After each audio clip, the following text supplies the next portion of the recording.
Are you tired of playing a garbage Exceed deck? Are you tired of having to play Literalists and Zodiac as your ways of playing through this event? Are you tired of seeing the same decks over and over and over again? Then look no further. I have your answer. Rikka Fairy. If you never ever seen this deck before, this is your first time seeing this deck, or you're just a long-time fan, you're like, I want to play Rikkas without having to use any link monsters, and you want to play plants and you want to smack your opponent with the umbrella, I got you.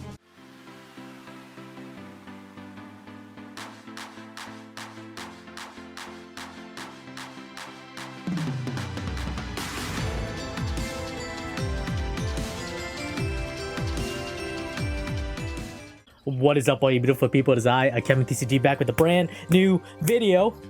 And today, a beautiful day, we have the Exceed Festival. I hope everyone is doing well. And you can get a ton, and when I say a ton, I mean a ton of gems from this whole entire event, okay? I've only played a couple duels so far, but that's a lot of gems. Not including all the stuff you can get in your inbox as well. So make sure you claim those before the end of the event. So a couple things I want to talk about here is the list of ban cards. There's a lot of ban cards in this list. If you're playing Eldritch, you're playing Exceed Festival. You're playing Eldritch, you're playing any not so fun decks. You know, you got Graceful Charity, stuff like that banned. Those cards have been banned, dude.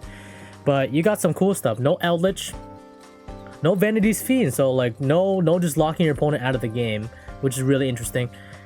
Fossil Diner, so basically no like rock stun, anything like that. Obviously anything that's not an Exceed in the extra deck is banned. So pretty much anything that stops your opponent from special summoning. This format right now is legitimately just like if you ever played like Dueling Book or Dueling Nexus or whatever, and the people are like, oh, I don't want no new cards, no broken cards, no Exceed, no, like, you guys get what I mean. They're like people like really stingy. They're like old school Yu-Gi-Oh. This is pretty much the format they wanted. So no Herald Ultimateness, no rituals. This is beautiful, by the way. Beautiful picture. No Eldritch, so basically no one had to worry about that. No Monarchs, which is really interesting too, because they're like, well, if you're playing the Exceed deck, doesn't this kind of just defeat the purpose? So no heavy locks with that. We do still have Skill Drain. Still do have Soul Drain and stuff like that. No Barrage, no Broadbolt, but that's okay. We're just making Zeus with the Zodiac card. So anyways, on to the bread and butter. So pretty much the deck that got completely untouched by this is Rikka Fairies. And with Rikka Fairies, one of my favorite decks of all time to play. I've been doing really well with it in ranked. We have tweaked it, so it's for the Exceed Festival. And I'm just gonna break down everything there is to it, because there's a lot of things to break down. If you're new to this deck in general, then one of the things you have to know is this deck is kind of slow, but it's funny. When I say funny is this guy always comes back and she augments the levels of your monsters so they're all the same levels as long as they're plants. So let me just kind of break down what's going on in this build. So this is a Rikka Fairy control build. We cannot play combo because we don't have the Exceed package, so there's no reason to play Laurel. I'm kind of missing some stuff from my extra deck, but I honestly don't really care because this is honestly enough in the extra deck. So we're just gonna break down every piece. 3 Rikka Petal. This is your searcher. This searches for any of the Rikka monsters. Also, you can send them to the graveyard as well. There's gonna be a couple times where you're gonna want to send Erica in the graveyard because you're about to make a spicy play. So just keep that in mind. 2 Maxi because I don't have a third one, but honestly 2 is fine. Not too many crazy special summoning. Most decks right now are just burn yourself to win, so you're good. 3 Lone Fire. Obviously you need 3 Lone Fire. 3 Rose Princess. So why am I playing Rose Princess? So Rose Princess, if your opponent controls a monster, you can just special summon this from your hand, and it's treated as a tuner. That's not the big deal. If you're going second, this is a free special summon, so we take those. But also, it lets you search White Rose Cloister. It makes the most sense to play because you play 3 of this, 1 of that. You don't really need that White Rose Cloister that much. If they pop it, not a big deal. But special summoning this from hand while you have Snowdrop on the field, it's already just a free rank 8, and it's super free. You can make Dingirsu too. I don't have a Ding, as you can see here, but that is an option, a really good option. So I do like the Rose Princess build. Also, it sets up for your Cactus Bouncer plays.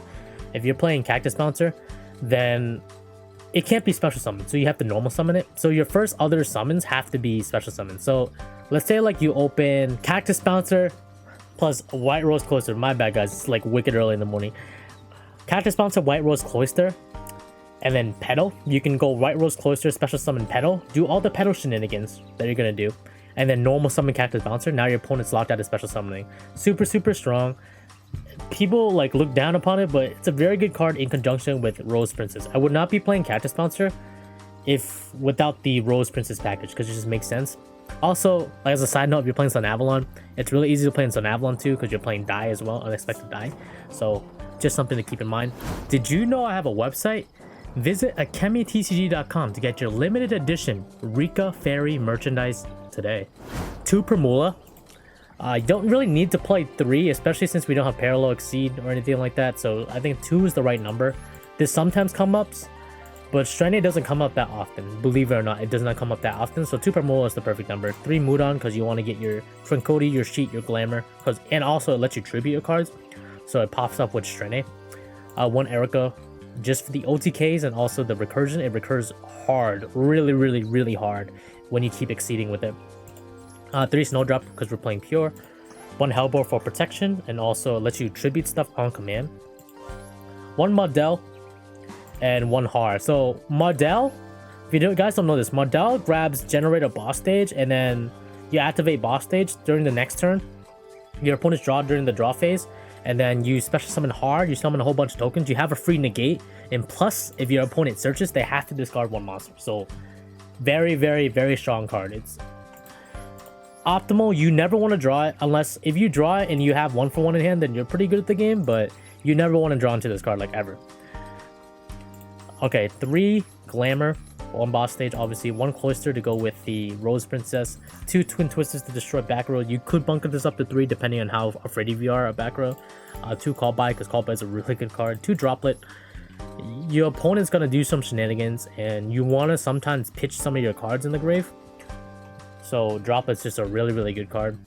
You could just play Chalice instead, honestly, at this point in time, but being able to Droplet Zeus is a very, very good thing.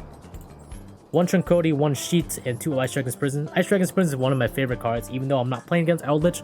Most cards are the same type. If they're playing plants, they're playing plants. If they're playing Zodiacs, they're playing Beast Warriors.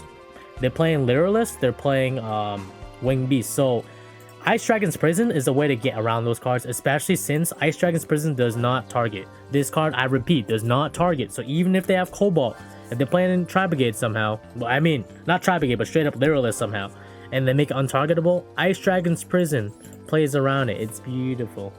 So absolutely take advantage of that.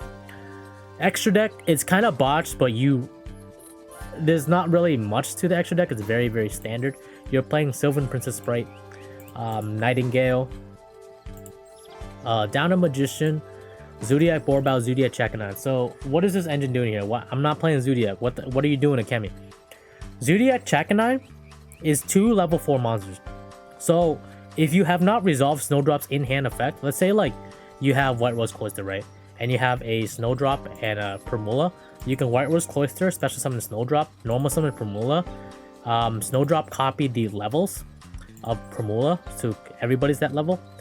If you don't feel like Strenna's optimal at that point in time and you need a Zeus more, you can go Strenna, Primula, Snowdrop, Primula, put Chakanine on top, then put Borbao on top to attack directly, and now you have a 4 material Zeus. So very, very strong.